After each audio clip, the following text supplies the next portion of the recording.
first we want to just thank everybody for a good order week. That was last week, right? Sorry. You can talk too, you know. How's everybody doing? Well, we're working on a batch of the Ainsley pre-orders right now, so Yes. that is super exciting. It We is. started with the burgundy ones, Yes. and they're coming along. Yeah. Cool. It's our newest bag. Should be done by the end of the week. Get this batch done. If you've been following along, we're trying to do some. I almost said stop motion, but time lapse Oh yeah. of the making process, just to try something a little bit different. Stop motion would be very funny. Stop motion. It'd also take forever. That would not work. No. Maybe if you want these bags next year. One bag a year. Yeah. For stop motion. Yeah. But yeah. If you also haven't seen, we've changed the collection names on our page. Yes. So the Milt collection is now called the Lined collection. Because all those bags are lined. Because they're lined. In leather. With leather. It's true. And we have the bridal collection, which is just like the smooth leather that you see as that part right there. Because we're considering making room for a single milled unlined bag, Right. different build. Yeah. So that would then become the milled collection, right? Is that what you decided? I think so. Yeah. I don't want to be confusing, but Right. I think that makes the most sense. I agree. So it would be the milled collection, the lined collection, and the bridal collection. Yeah. The idea being that a lot of you might really like the milled look, so that pebbly leather look, and maybe even the softness of it, but Don't want it lined. don't want it lined. And that price point will be that should be closer to like the It's bridal. going to be in between. In between the two, basically. Because it will require some slight changes from like the original bridal bags Right. designs. Meaning like there will be some places where I'll need to double up things just because of the nature of the For leather. structure. Yeah, exactly. So obviously it will take a little bit more leather than bridal does, but oh yeah. There you go. We did one experiment to see if it was even a possibility because Right. And there are certain bags Oh yes, that's a good that point. we're not gonna do single milled, just because structurally it doesn't make sense. But so we went through the collection together, decided on which bags we're gonna do, and then the plan is that I'm gonna make one of each. Yeah, like a tester. Yeah, kind so that we can make sure it works, and then we will slowly launch those. We're usually pretty good, but we like to see it to make sure. Yeah. And it's not going to be every design won't be single milled because Yeah, just structure. for that reason, Yeah. for the structure. I believe we chose 8 designs, so 8 is the max it's going to be. Right. Could be less, but Could be less. we'll see what happens. Oops. Hello. Hello. Getting waves. So yeah, this is the mini Bowery in the mill, so it is not lined, it's just a single layer, and it worked out really well. Yeah, and there had to be some doubling up here. Yeah, so that was like one of the additions, is I had to put like a strip across the very top of the gusset just to add some structure in there. So it is a little bit more leather than like the We're still deciding, I think, on doubling up. oh yeah, that on this that or this. piece. Yeah, And the pocket possibly. we'll see. Yeah. See what makes sense. Yeah. So This is cerulean. yes. We set an official holiday deadline of November 5th. There you go. So there it is. There's only like 5 working weeks kind of between then and getting Yeah. things shipped out for Christmas. So I made it a little tricky this year. yes, It's always fun we to set that date. What else are we doing? Making bags. make lots of bags.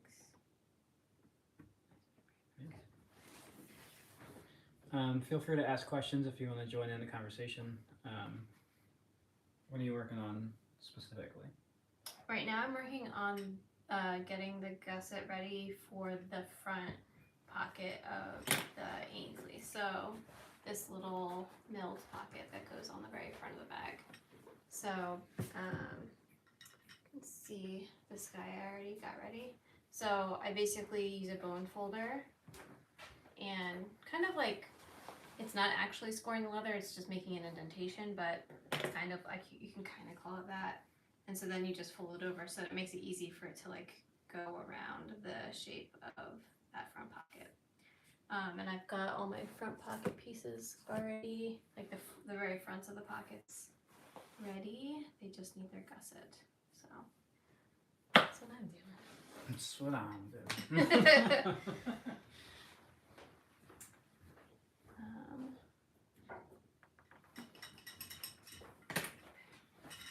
Just gonna show this prototype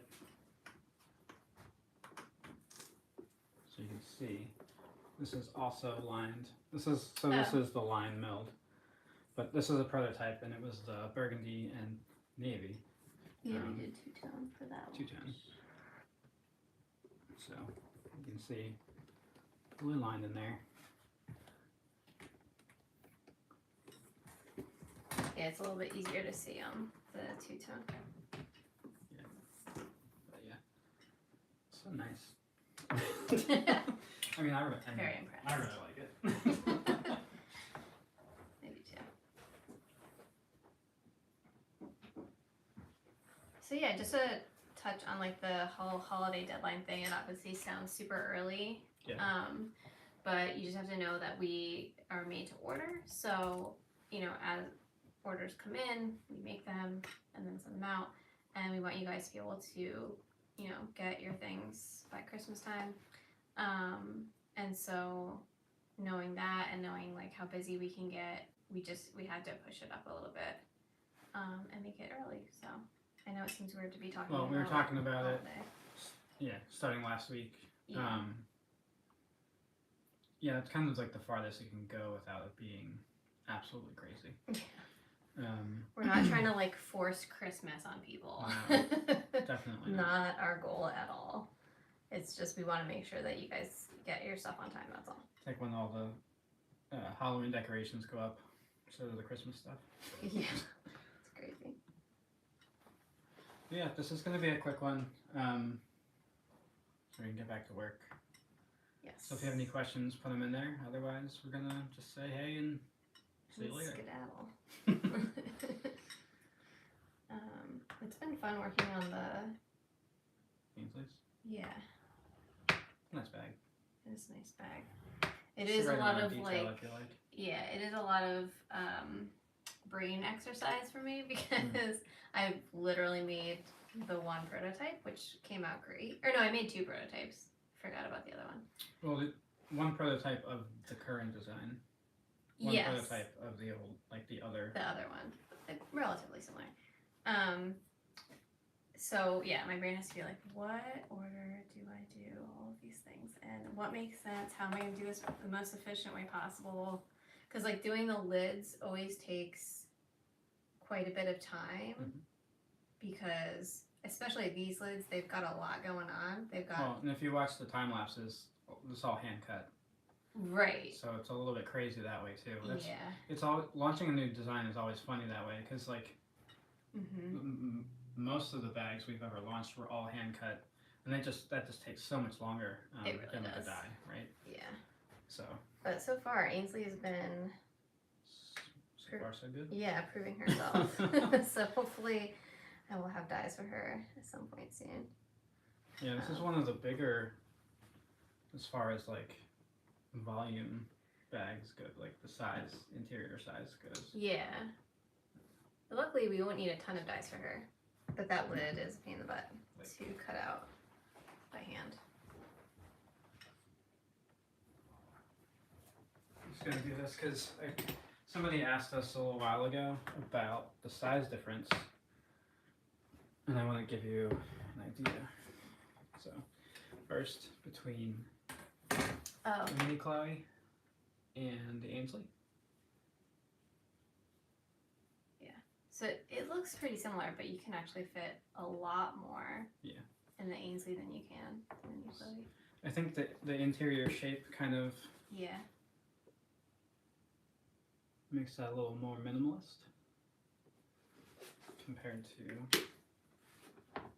Ainsley. Yeah, the structure of the gusset. And then you have that front pocket for like your phone or Yeah. your small box of crayons. Okay. I don't know what you do. Maybe you got a kiddo and having a small box of crayons is a really good idea. And then also, I think I've gotten a few questions about comparing it to the Mini Bowery. Yeah. So they look very similar in Yeah, they size. But But you can see how the gusset on this one is different and how the gusset bends in on the Mini Bowery. Yeah. So that takes away a little bit from the interior. Yeah, of like what you can store inside of it. This way. So yeah. Yeah, that's helpful.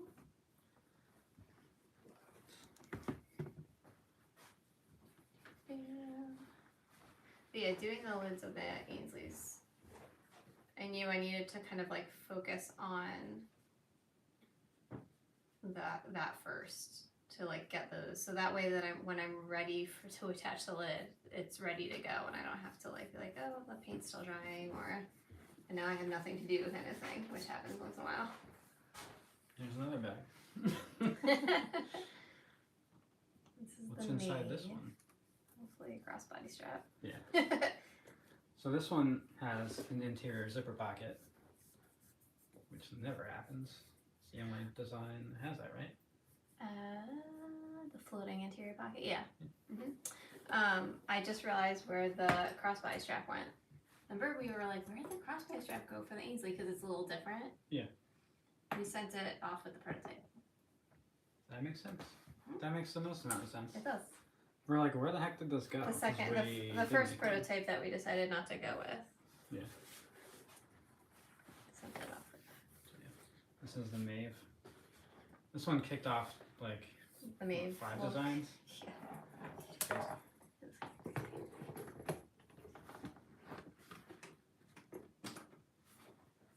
You're not on camera. Oh, sorry. Just trimming the end of this.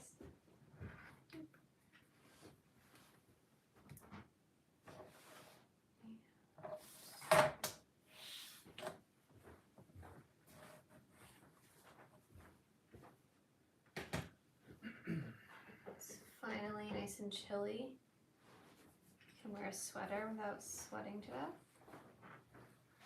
I'm so happy that it's actually fall. It feels like it for now.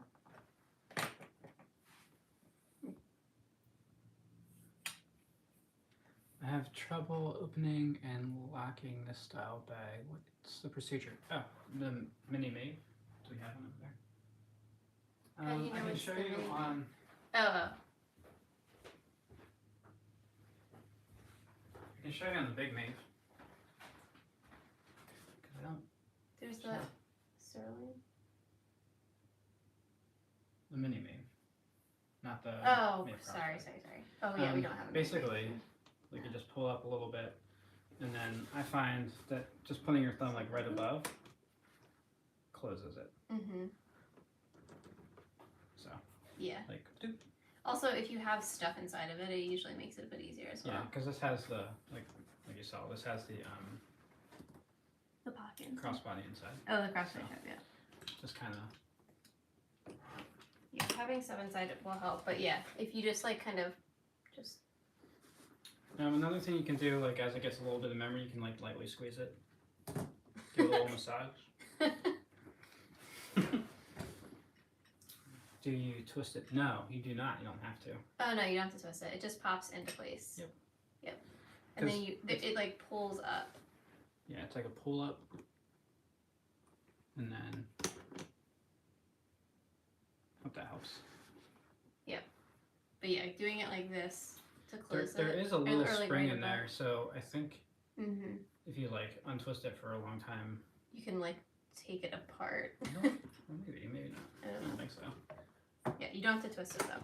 But yeah, it's kind of like.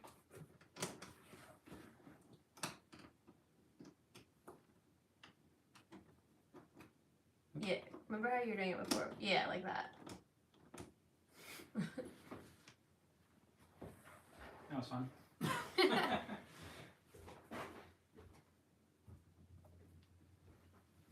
It is confusing. I can see why you would think that you need to twist it. Yeah.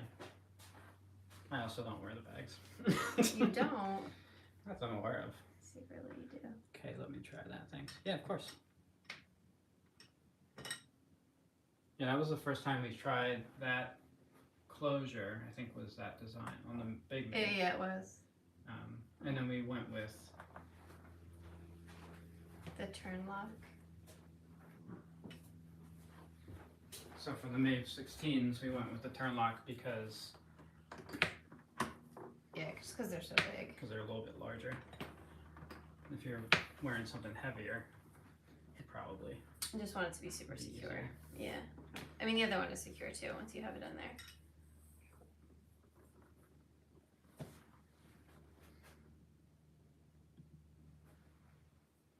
Hello. Just getting hellos. That's what it does to me, Nick. Oh, like when you're wearing it. So try like right above the button. Because that's what I find like when I close them. Yeah, there's that boning piece that's in there too that kind of gives it a little bit more structured. Like if you push on that spot, it'll help it close nicely.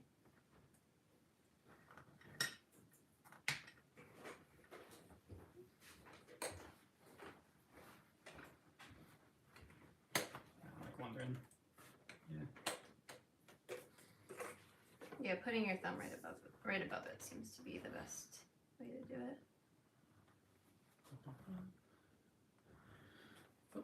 Do you plan on releasing any slouchy pebble leather bags? So we don't. Not as of right now. Do you have a slouchy design in your ring? I had one. That won't be, I mean, we'll see. I have to think about it for a while. It's not something that's like it currently. I think our version of slouchy is probably also different than like. Yeah, that's true. Slouchy. Weird word. Like you wouldn't consider the Molly tote, which is an old bag that we don't make anymore. You wouldn't consider that slouchy, right? I don't think so. No, I wouldn't. Just either. because it's not like to me, slouchy is like somehow more like amorphous. Yeah, I was gonna say. No, I had one idea I was playing with. Okay. Honestly, as far as new bags go, I really would like to get some time to work on redesigning the Veda. That one's still in my head, but I would like to come back to that. Yeah, that makes sense. That was like, was that the first or second? I guess that's when we first started using milled. Yeah, it is. And funny enough, that's milled online, right? Yeah, I was just thinking the same thing. I was like, that would go in the milled. I didn't even think the milled about collection. Yeah, it's unlined, and it's also turned inside out, which is like something we We don't almost I mean, there's literally no other bag we have that does that. But it's milled, so it's an easy bag to turn inside out. Yeah, you can't really do that with bridal. I mean, you could. I wouldn't recommend it. Yeah, a lot of times if you're turning bridal inside out, like you'll get like Lots not of stretch marks, but like crease marks. it kind of pushes the like the oils and stuff around. Yeah. It kind of does look like stretchy. Let's see where we're at. Almost 20 minutes. So yeah, get your questions in. We're gonna do this. Will be quick. Yeah. And so we can get back to work. Yep. Get And we'll these see you answers next week. done for you guys. So if you have any further questions, get them in there. Otherwise, we're threatening to leave. As we did.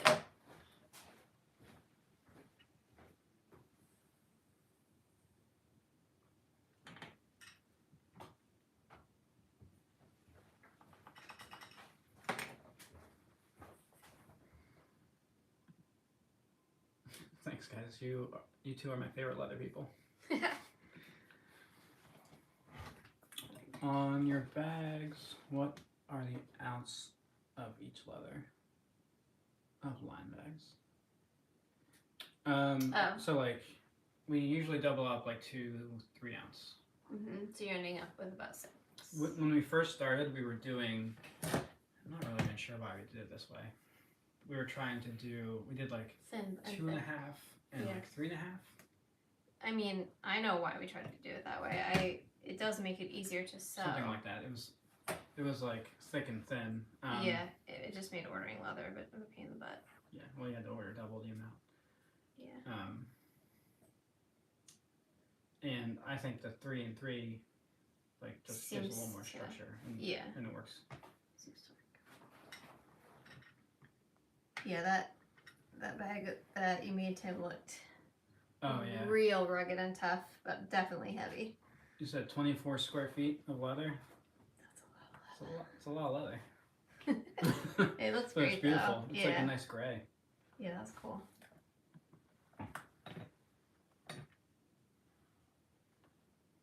People just seeing your hair. Sorry. Don't look at the top of my head. There's probably a bunch of gray hairs up there.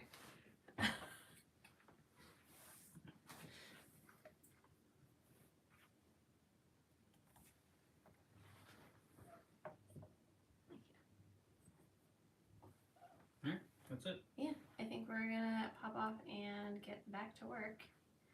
But yeah, you can follow along as we do this batch of Ainsley's. Nick is filming me, and I'm giving him the evil eye every so often. Well, it's fun from my perspective because I get 4 chances to get a shot, a video of a certain thing. And I actually like that better too. Because on certain things that are like stressful that I haven't done, I'm like, film this. Don't film. Let me Not do the yet. first one without you filming me, please. And I can do that, and then be like, okay, I feel confident now. You can come back. The front pockets were fun. Yeah. Yeah, they're cool. I like the Mega front pockets. satchel. Yeah. What's the most important lesson you learned when it came to finding your customer? Oh wow.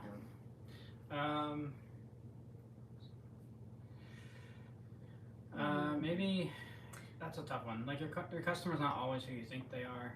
Yeah, I was actually fine. gonna say that, like, for me personally, I feel like I've always kind of designed for myself. Of course, I have our customer in mind to a certain extent, like in the sense of like, well, it's a collection. We have these bags. We're missing that type of bag.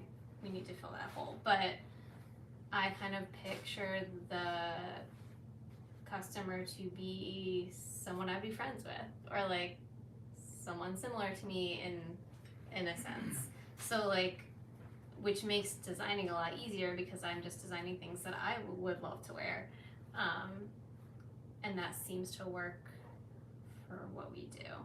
It doesn't always work for everybody though. Yeah, you kind of have to let like the customer. Excuse me. The customers decide the direction in some ways, and then you decide the directions in some ways. So like, you know, what sells is important. Of course.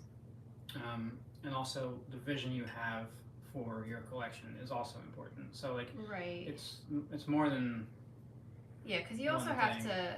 I mean, this is gonna sound kind of weird, but you kind of want also the customer is coming to you because of what you do, right? So like, you also want to tell the customer like, well, this is what looks good, but there are certain things the customer's going to tell you, like, for instance, our customer loves a crossbody.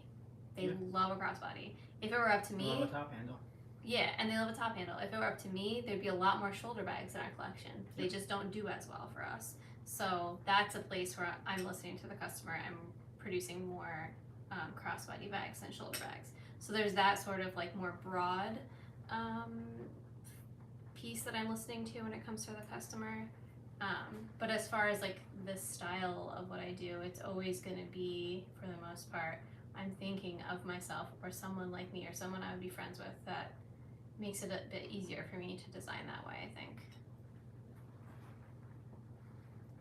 Great info, thanks. I'm so happy you took my time and stayed focused, vision. Yeah, exactly. And it's so easy to to lose that vision because people have a lot of opinions and they love to share them, and that's great. You just have to be able to like take everything with a grain of salt and know that like not everyone's gonna be your customer. Yeah, I think that's the hardest. That's a really good lesson. And your family isn't your customer. Not always, not yeah. usually. I mean, yeah, not usually, because I feel like family always wants to give Or a lot of friends. opinions. Yeah. Even though, like, you might be, like you said, designing with your friends in mind, like style-wise, Yeah. but they might not be like your target customer For other reasons. for other reasons. Yeah.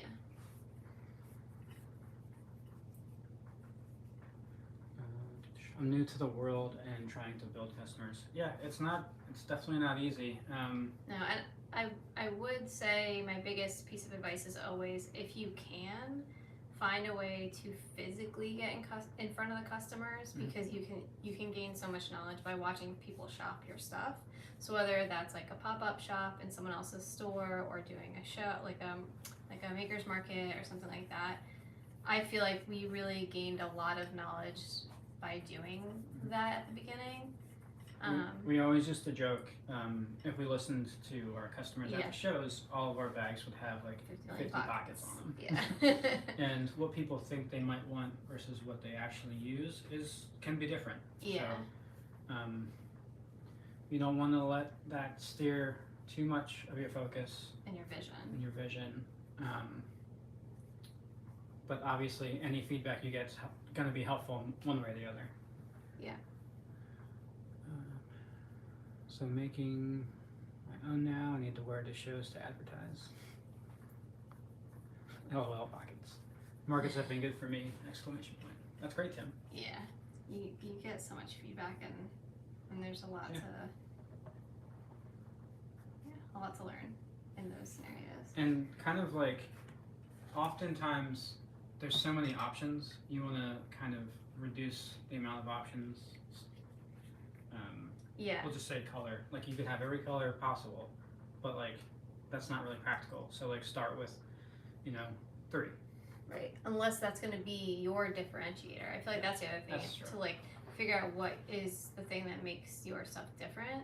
So if you have less designs, just all colors, Right. that's different than a lot of designs and like 2, 3 colors. Right. You have like 3 or 4 designs, but like 7 colors or something like that. Defeated when people don't want to pay the amount. Mm-hmm. Yeah. Sometimes I feel. Yeah, I mean. That might be, if that information is coming to you specifically from a show, like doing a maker's market type thing, you might just be in the wrong maker's market. That's fair. Or like location is important for those things. Totally. Like being at like a farmer's market isn't going to be the right place to be selling like expensive leather bags. Yeah, we're lucky enough to live in a major metropolitan area. Yeah, it makes it a lot easier to get that kind of. But customer. that being said, I remember very specifically we did a show in Philly that was a Christmas show, and it was one of our worst performing shows. And there was a lot of reasons for that, but timing is just as important, I guess is what that means. That's true too, yeah. Yes, wrong location. I find that a lot of times people end up at like flea markets or like antiquing type places. That can be good, because I mean, it's so dependent on the crowd. Yeah. The shows that we always did the best at are ones that I would go to first, like as a customer. Craft heavy, if that makes sense. Like small business craft. Yeah. But not crafty. Yeah, that term can be like misconstrued. So, but yeah, I would always go to the shows first and like make sure that it made sense. Like if you imagine your bags or whatever it is you're making in a shop. Are there a lot of vendors? Do they get a lot of foot traffic? Right. Are the other vendors ones that make sense with your price point and what you're offering? Is what you're offering different from the other vendors? Yep. Yeah, like and has the show been around for a while? Like if it's been around for 10 years, it's probably been, they have a good promotion system, a good marketing system. So there's lots of a lot of questions. Yeah. More custom made shows versus fresh food. Yeah, so Yeah. if there's fresh food, it's probably the wrong place to sell your goods. I agree. That's just a generalization. It's not always true, but I would feel like a farmer's market isn't quite the place to sell like a bag. Because people have to somewhat expect to be spending money when they go out. So when you're going to a farmer's market, what do you expect them to get there? Produce. Food. Yeah. Yeah, food And I could see why you might think, the It would make surprise would be sense. good and Right. it's different, but you have to think that the crowd that it's drawing and what isn't kind quite of the same. what they're expecting to spend while they're there is an important piece of it.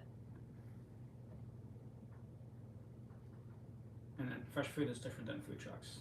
Yes. Yeah. If there's food trucks there, that's probably a good indication. idea. People will stick around. There's a band. Candles. Coffee. There's always candles, tea, ceramics,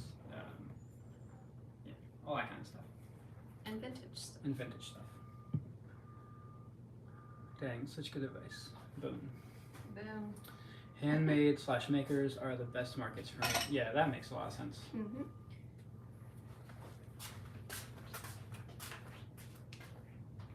Just be careful with those. I don't want you to bump into them.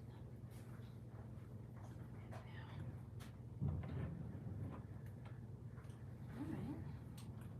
Da-da-da.